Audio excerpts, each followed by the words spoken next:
이 마지막 날 오신 여러분들을 주님 이름으로 환영합니다. 자, 우리 옆에 사람 승리하셨습니다 하고 한번 축복해 주세요. 예, 주의 은혜가 당신에게 있습니다 하고 한번 축복도 해주시고요. 뻘쭘해서 인사도 못 하시는 분들도 계시군요. 제가 축복해 드립니다. 여러분들에게 주의 은혜가 있습니다. 네, 이렇게 마지막 날까지 신실하게 또 여러분들 나와주셔서 너무 감사합니다. 오늘 우리에게 주신 하나님의 말씀입니다. 히브리서 5장 1절에서 10절입니다. 히브리서 5장 1절에서 10절입니다.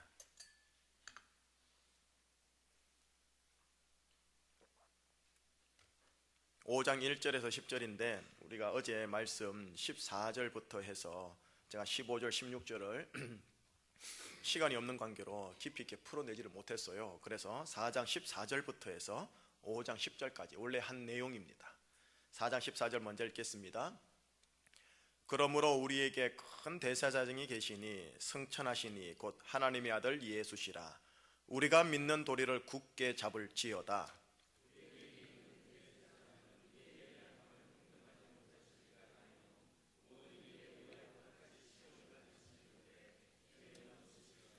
그러므로 우리는 긍휼하심을 받고 때를 따라 돕는 은혜를 얻기 위하여 은혜의 보좌 앞에 담대히 나갈 것이니라.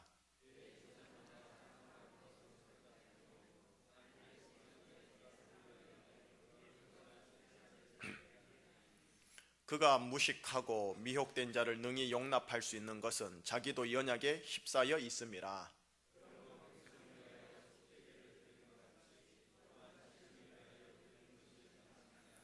이 종기는 아무도 스스로 취하지 못하고 오직 아론과 같이 하나님의 부르심을 받은 자라야 할 것이니라.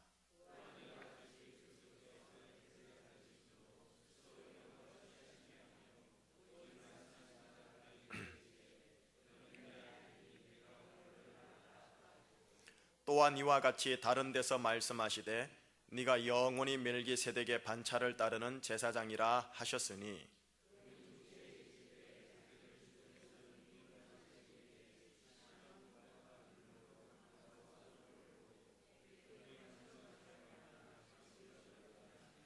그가 아들이시면서도 받으신 고난으로 순종함을 배워서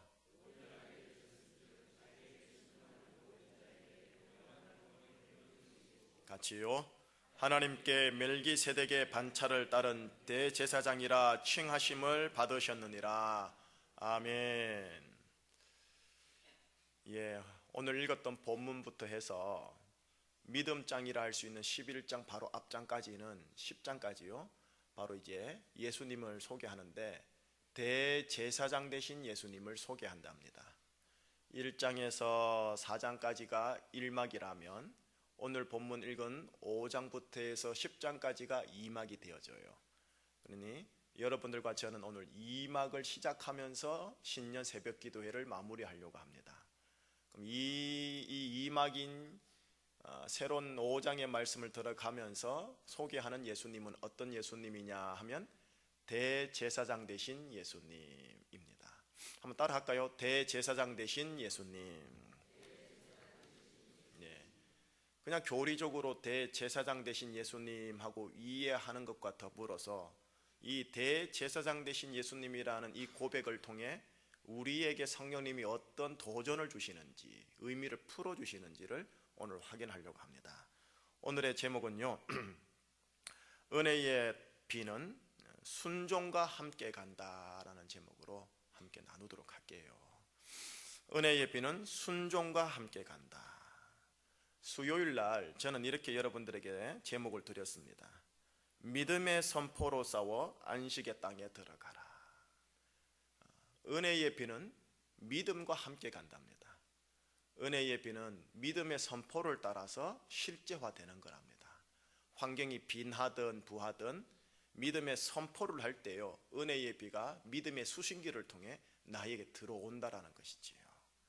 이것을 굳게 붙잡는 가운데 여러분들이 양쪽 건강한 신앙생활이 되기를 원한다면 은혜의 비는 순종과 함께 간다라는 제목을 붙잡으셔야 합니다.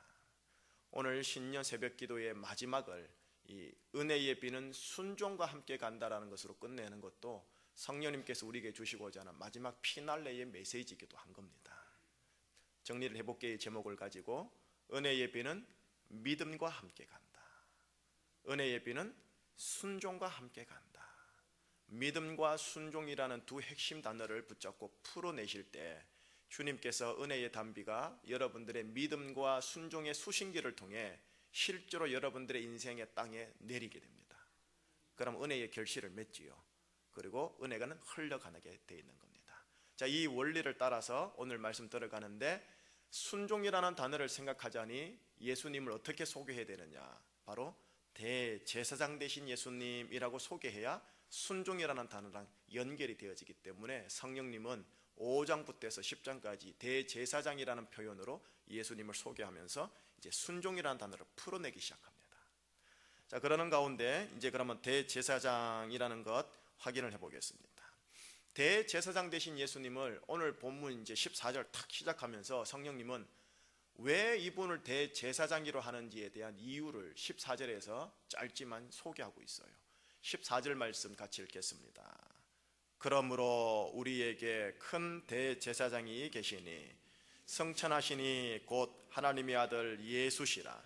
우리가 믿는 도리를 굳게 잡을지어다. 우리에게 큰 대제사장이 계시니 하셨지요. 근데 어떻게 해서 대제사장이 되셨냐 하니 그분이 무엇 하시니라고 소개하고 있습니까?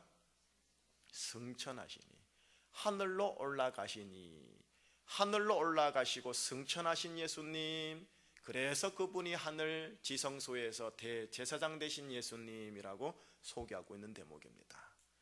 여러분, 사복음서를 통해 여러분들이 알게 되는 예수님의 얼굴은 세 가지 얼굴이 있습니다. 세 얼굴을 지니신 예수님. 첫 번째 얼굴은 뭐냐? 성육신 하신 예수님이라고 그래요. 어려운 용어죠. 성육신 하신 예수님, 인카네이션 하신 예수님. 12월 25일 만군의 여호와의 방불케 되어지는 하나님의 아들께서 천당에서 어디로 내려옵니까?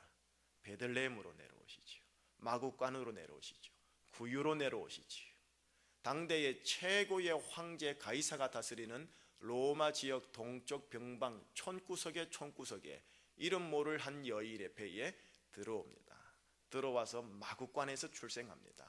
그리고 30년이라는 10분의 9의 생애를 정말 의미도 없을 것 같은 촌구석에서 목수일 집, 목수일 집, 목수일 집, 이렇게 10분의 9의 생애를 무의미하게 보내는 그런 영웅이십니다. 성육신 하신 예수님을 걸어 우리에게서 배울 것은 낮아짐과 겸손입니다. 낮아짐과 겸손. 두 번째의 예수님의 모습은 뭐냐면 십자가 지시고 무덤에 들어가신 예수님이십니다. 예수님이 3년, 다시 말하면 당신의 생애의 10분의 1을 공생애의 삶을 사시지요. 그러는 가운데 놀라운 표적과 기적과 능력을 일으키면서 사람들에게 이름이 알려지고 소문이 나고 소문나는 사람이 됩니다. 그래서 그런가 예루살렘으로 들어가게 되고 예루살렘에서 한가닥 뭔가 하시려고 했나 싶더니 어떻게 됩니까? 십자가에 달려 처참하게 죽어버리지요. 무덤으로 들어가지요. 수많은 사람들은 예루살렘에 들어가는 이유가 그 시대의 중앙의 도시이기 때문에 중앙에 들어가 한번 영웅돼 보려고, 성공해 보려고 들어가셨고, 아마 제자들도 그런 생각으로서 따라갔을 텐데 정작 당사자 예수님은 골고다 언덕 십자가에서 발가벗겨 처참하게 죽어버리는 그런 것을 봅니다. 여기에 십자가의 복음이 이제 숨겨져 있는 거죠. 어린 양으로 우리의 피를, 우리의 죄를 속량하기 위해 자기 희생으로 들어가신 겁니다. 마지막 세 번째 얼굴은 오늘 본문에 나오는 모습입니다. 다시 말하면 부활하시고 승천하신 예수님이십니다. 여러분, 승천하신 예수님께서 지금 어디 계신 줄 아십니까? 에베소서 말씀에 보면 하나님의 보좌 우편에 지금 앉아 있는데 언제까지? 원수가 발등상 되기까지 앉아 있다가 원수인 마귀가 발등상이 완전히 돼버리면 재림하신다라고 그럽니다. 나중에 때가 되면 이 말씀도 함께 나누도록 할게요. 부활하여 승천하신 예수님께서 하늘에 올라가서 뭘 했을까요? 땅에도 성전이 있지만 여러분, 요한계시록에 보면 하늘에도 성전이 있습니다. 히브리서도 그렇게 나옵니다. 땅에서의 성전은 땅의 대제사장이 들어갑니다. 하늘의 성전은 하늘의 대제사장이 들어갑니다. 바로 부활하시어 승천하신 그 예수께서 유대 지파 사람, 레위 지파 사람이 아니지만 하늘에서는 하나님의 레위 지파 같은 하나님의 아들이기에 하늘의 성전에 유일하게 들어가셔서 지성소의 막을 깨트리는 놀라운 일을 하십니다. 그래서 이 예수 그리스도를 대제사장이라 하며 앞으로 5장, 6장, 7장에 보면 그것이 풀어지고 있습니다. 하늘의 신비를 보여주고 있다는 것입니다. 그 시작점에서 우리가 지금 마무리를 하려고 하는 것입니다. 대제사장이신 예수님은 누구냐? 승천하신 하나님 예수님, 죽음에서 부활하신 예수님, 영광 가운데 있는 예수님, 이제 말 구육간에서 태어나는 예수님이 아니에요. 그냥 좁은 길만 가시는 예수님이 아니에요. 물론 계속 진리의 좁은 길이겠지만 주님께서 왕으로서 다스리시는 승천하신 예수님이라는 거죠. 자, 이런 것을 아시면서 오늘 말씀을 들어가는 겁니다. 오늘 말씀 1절에서 4절까지가 한 대목입니다. 5절에서 10절까지가 한 대목입니다. 1절에서 4절까지는 여러분을 이 땅에 있는 대제사장이 어떤 분들인지 보여주고 있습니다. 자, 우선 이 땅에 있는 대제사장이 하는 일이 뭔가를 볼까요? 1절입니다. 1절 시작. 대제사장마다 사람 가운데서 택한 자이므로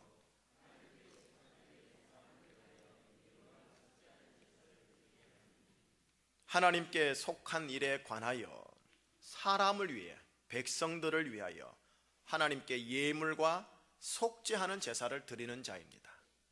구약에 나타나는 대제사장의 역할, 제사장의 역할입니다. 아마 추측컨대 예수님께서도 부활하시고 승천하시어 하늘 성전에서 이 역할을 하신 겁니다. 두 번째, 이 땅에 있는 대제사장의 모습은 어떤 모습이냐? 2절 보시지요. 2절 시작. 그가 무식하고 미혹된 자를 능히 용납할 수 있는 것은 자기도 연약에 휩싸여 있습니다. 대제사장도 인간인지라 연약하다라는 거죠. 또 연약한 존재이기 때문에 연약하고 무식하고 미혹된 자들을 그래 이해한다, 이해해 하고 용납할 수 있는 자가 되는 인물입니다. 예수님께서는 하나님의 아들이시고 강한 자이시지만 이 땅에 내려오셔서 연약한 자들, 인간의 아픔과 희노애락을 아신 분이십니다. 그것에 대하여 어디에 기록되어 있느냐 하면은 다시 돌아갑니다. 4장 15절 말씀을 한번 볼까요? 4장 15절 같이 읽겠습니다. 우리에게 있는 대제사장은 우리의 연약함을 동정하지를 못하실 리가 아니요 모든 일에 우리와 똑같이 시험을 받은 예수님도 이 땅에서 대제사장의 역할을 가지고 계셨는데 뭐냐? 우리의 연약함처럼 모든 일에 똑같이 예수님은 시험을 받으신 분이십니다. 여러분들이 이 땅에 21세기를 살지만 당하고 있는 모든 시험들이 있죠. 인생의 무게들, 희노애락죠. 예수님은 모를 거야? 아니에요. 다 압니다. 다 아는데 단지 죄만 없을 뿐입니다. 구약의 땅의 대제사장은 희노애락도 알지만 자기도 죄를 짓는 자인데 하늘의 대제사장이신 예수님은 이 땅에 계시는 동안 여러분들이 당하는 모든 시험을 잘 아셔서 여러분들의 연약함을 모두 잘 아시는 분이십니다. 단 죄만 없을 뿐입니다. 이것이 땅의 제사장과 하늘의 제사장의 차이입니다. 마지막입니다. 4절 말씀을 보면 대제사장으로 부름받은 땅의 대제사장들은 어느 반열에 속했는지를 보입니다. 4절 읽겠습니다. 이 종기는 아무도 스스로 취하지 못하고 오직 아론과 같이 하나님의 부르심을 받은 자라야 할 것입니다. 여러분, 모세를 통해 율법을 주셨다면 하나님은 아론을 통해 성전에서 성막에서 하나님을 섬기는 제사장의 직무를 줍니다. 그리고 이 아론 자손들이 대대로 대제사장이 됩니다. 아론 자손이 아니고서는 대제사장이 될 수 없어요. 그래서 아론의 반차를 따르는 대제사장이라는 어려운 말을 쓰는 겁니다. 자, 그런데 이 예수님은 이제 어떤 분인지 5절에서 10절까지 기록하고 있지만 5절에서 6절을 보시면은 이분이 어떤 분인지를 알 수가 있습니다. 5절, 6절 그리스도에 대한 표현 보겠습니다. 또한 이와 같이 그리스도께서 대제사장 되심도 스스로 영광을 취하심이 아니요 오직 말씀하신 이가 그에게 이르시되 너는 내 아들이니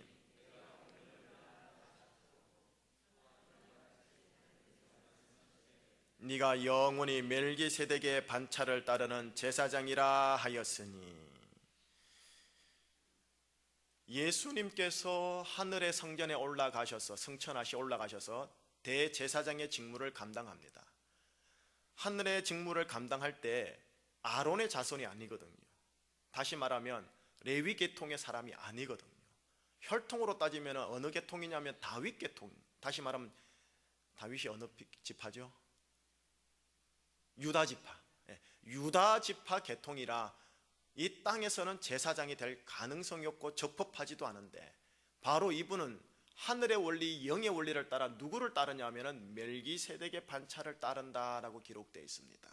여러분, 멜기세덱이 뭡니까 하고 얘기를 하면은 이 시간에 30분 가지고 부족하기 때문에 제가 설명 못합니다. 단지 여러분들이 가지고 있는 성경책 7장 1절에서 3절만 읽고 마무리를 할게요.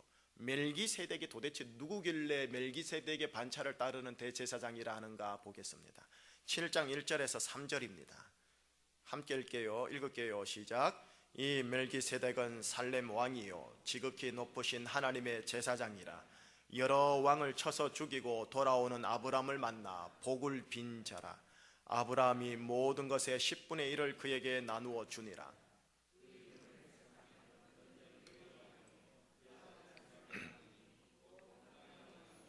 아버지도 없고 어머니도 없고 족보도 없고 시작한 날도 없고 생명의 끝도 없어 하나님의 아들과 닮아서 항상 제사장으로 있느니라. 읽어보니 좀 신비한 인물이지요. 그 반차를 따르는 분이시다라는 겁니다. 자, 이제 정리를 해볼게요. 본문의 내용 그대로 정리합니다. 땅에 있는 대제사장들, 연약함을 가지고 있었기 때문에 연약한 자들을 동정하고 그들의 죄를 담당하는 속죄제를 드린 자였고 아론의 계율을 따른 자였다라는 겁니다. 그리고 그도 연약하기 때문에 자기 자신을 위하여도 제사를 드려야 하는, 속죄제를 드려야 하는 연약한 인물이었다라는 겁니다. 그런데 대제사장으로 부름받은 예수님은 하나님의 아들로 부름을 받고 영원한 멜기세덱의 반차를 따르는 자로서 부활 승천하시어 지성소에 들어가 당신의 피로, 어린 양의 피로 모든 죄, 과거, 현재, 미래의 모든 죄와 질병과 사망과 형벌을 완전히 말소를 해버렸다고 이야기를 하는 시작점이 오늘 본문입니다. 그러는 가운데 예수님도 대제사장이 연약해서 연약한 자들을 동정하듯이 이 대제사장 되시는 예수님도 이 땅에 계시는 동안 연약한 자의 삶을 살게 됩니다. 그 연약한 자의 삶이 어떤 것인지 7절, 8절 말씀입니다. 그 연약함이 어떤지 다시 볼까요? 7절, 8절 함께 읽습니다. 그는 육체에 계실 때에 자기를 죽음에서 능히 구원하실 이에게 심한 통곡과 눈물로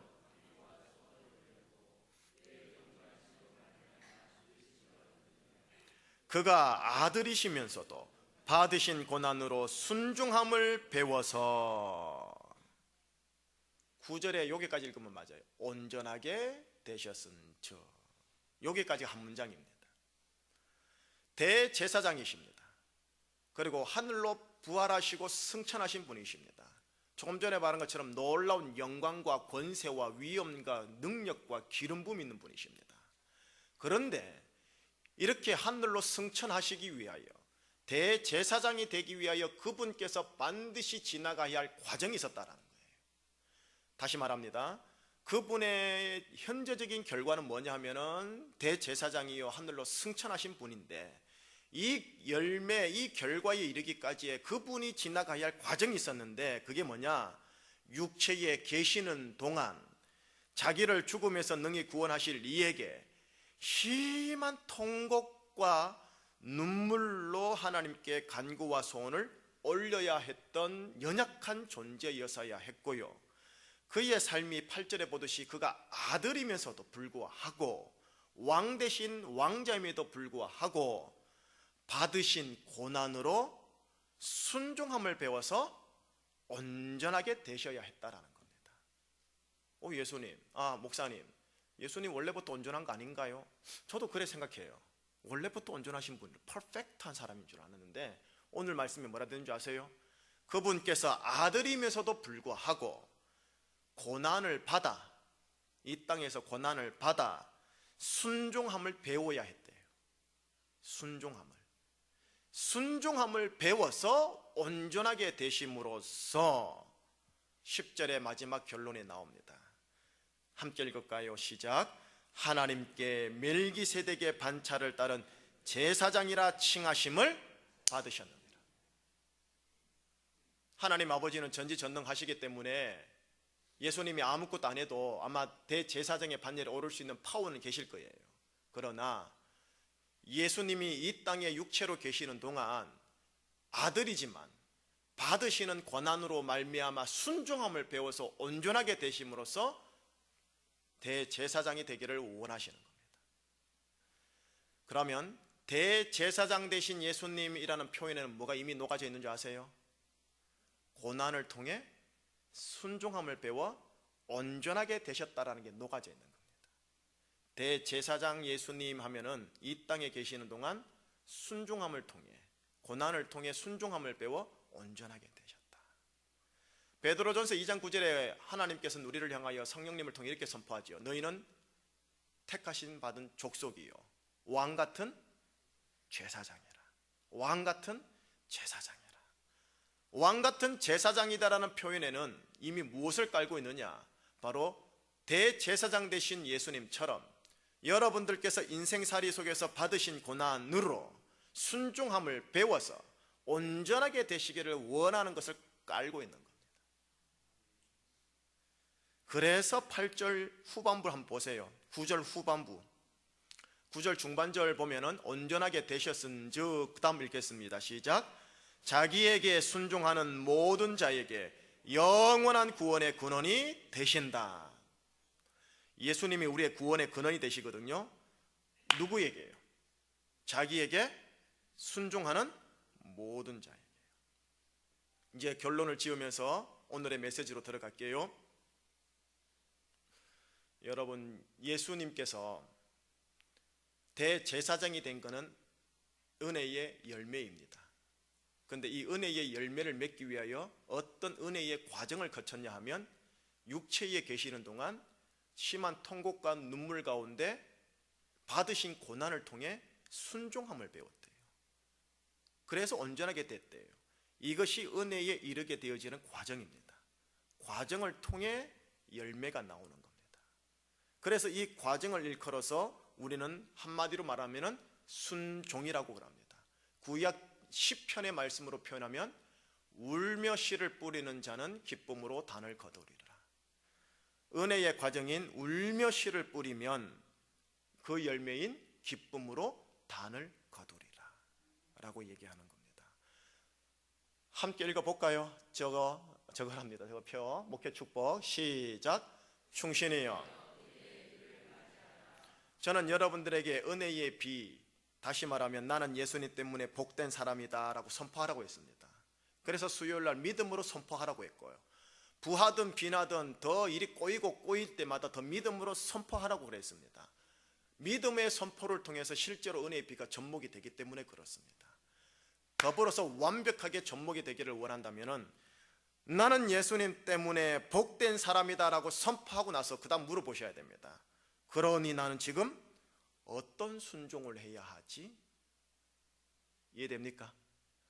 그러니 나는 지금 어떤 순종을 해야 하는 거지?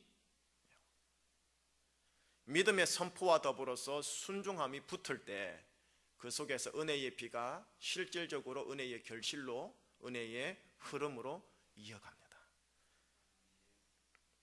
제가 지금 월, 화, 수, 목요일까지 주일 본문까지 해서 여러분들에게 말씀을 했을 때 나는 예수님 때문에 복된 사람입니다 라고 하면서 여러분들이 묻는 질문에 대답을 했었어요. 여러분 2014년 잘 될 것입니다. 누구 때문에요? 여러분들의 자녀와의 관계, 부부의 관계가 잘 될 것입니다. 누구 때문에요? 우리 교회 주님 안에서 형통할 겁니다. 누구 때문에요?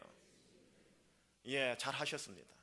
그런데 이렇게 하고 나면은 역시 인간이라는 것은 이성의 한계 때문에 이것이 기복적으로 흘러가요. 예수님 때문에 무조건 잘 된다. 할렐루야. 나는 할 거 없어. 그죠? 뭐 예수님 알아서 살 건데 뭐 나는 아무렇게 살아도 괜찮아. 예수님 때문에 잘 돼. 무조건 예수님 때문에. 이래 되어져요. 신앙은 항상 손등과 손바닥 양자가 있는 법입니다. 빛이 있으면 그림자가 있는 법이에요. 건강하셔야 됩니다. 균형 잡으셔야 합니다. 그 말씀이 오늘 본문부터 시작되는 거예요. 바로 무엇이냐? 믿음은 순종과 함께 가는 겁니다. 예수님 때문에 나는 복받은 사람이야. 예수님 때문에 우리 가정은 복받은 가정이야. 그러니 이 순간 나는 어떤 순종을 해야 하지? 그러니 나는 이 순간 믿음으로 어떤 순종을 해야 하지? 라고 접근하셔야 합니다. 그 순종을 통하여 온전하게 되셔서 은혜의 열매가 맺어지는 겁니다. 마무리를 할게요. 예수님은 대제사장이신데 우리에게 순종을 요청하십니다.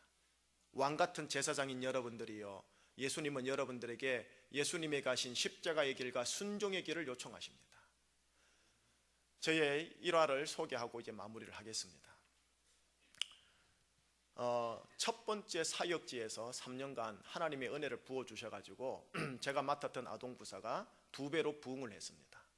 2배를 부흥하는 가운데 하나님께 물었습니다. 하나님, 제가 어떻게 하면 좋겠습니까? 했을 때 하나님께서 그 교회의 그 한 목사님, 제가 섬겼던 목사님이신 김진홍 목사님을 통해서 저에게 메시지를 주셨습니다. 내용은 이런 겁니다. 모세가 하나님께 쓰임 받았던 이유는 광야 40년의 게르솜의 세월이 있었기 때문에 그렇다. 게르솜이란 뜻은 이 땅에서 객이 되었다라는 소리입니다. 고향이 아니라는 소리지요. 이 땅에서 객의 세월에 40년을 세월 살았기 때문에 모세는 모세다워졌다라는 말씀이 그때 한참 고민 중에 있는 저에게 필이 꽂힌 거예요. 하나님의 음성으로. 그래서 제가 교회에서 한상코 마다하고 바로 사표를 써버렸습니다. 임지도 결정되지 않고. 너 왜 그러느냐? 게르솜 세월 살아야 모세 된다면서요. 그때는 참 저도 순박했던 거지요. 지금 하라면 못할 텐데.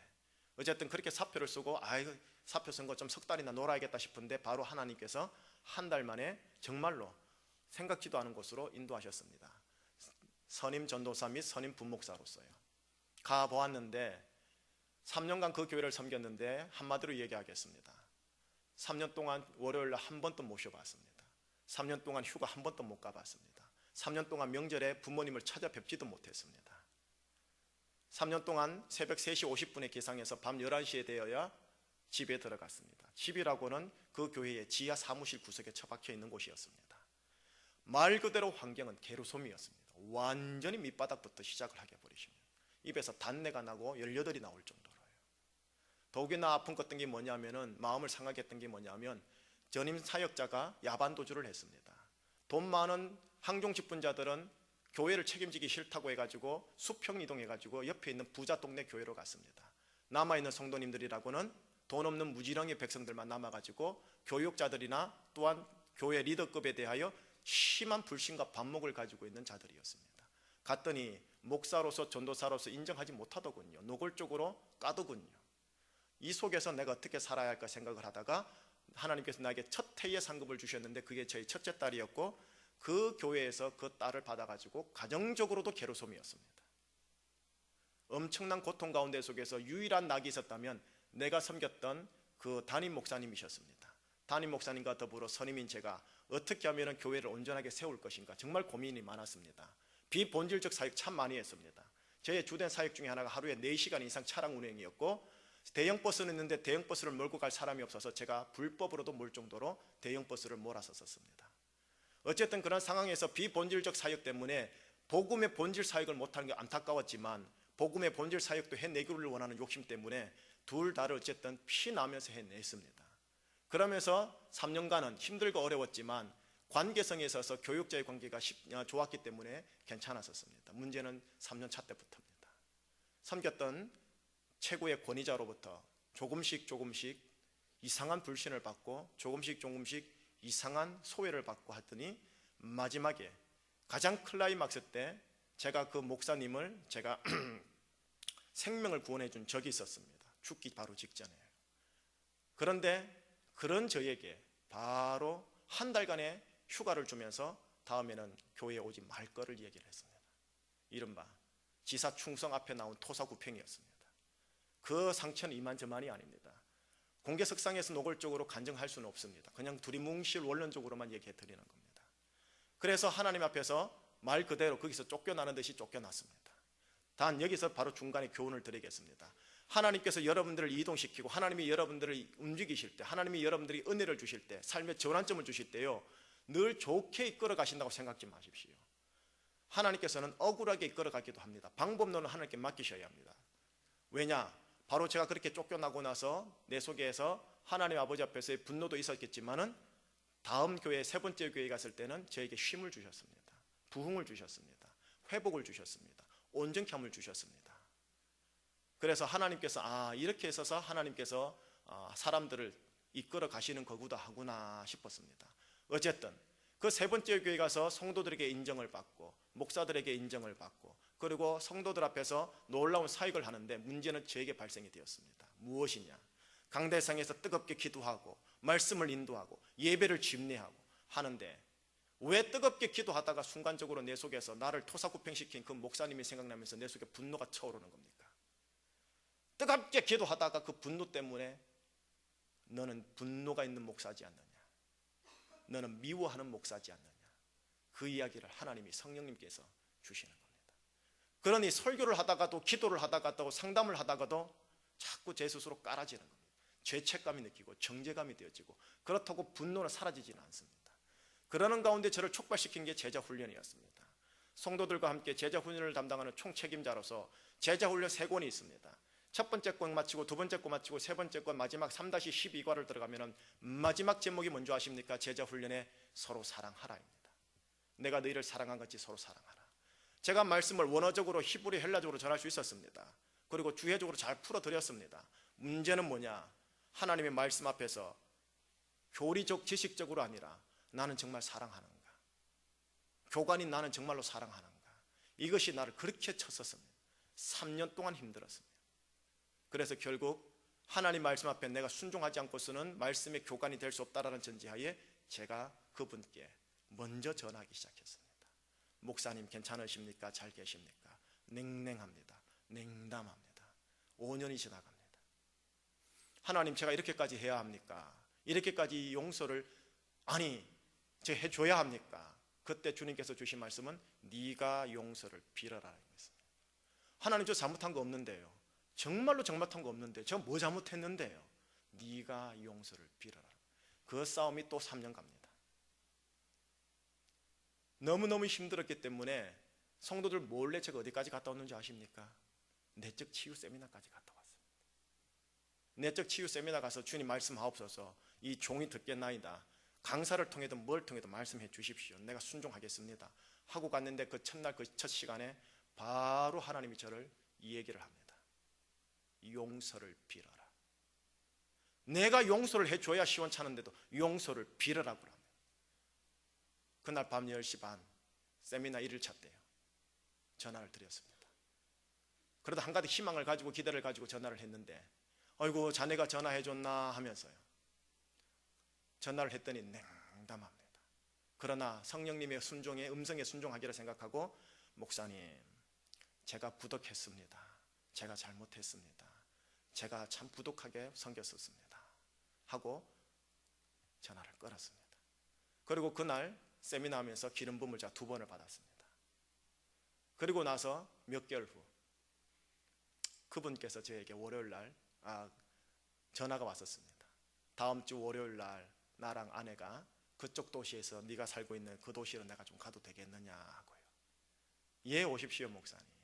오셨습니다.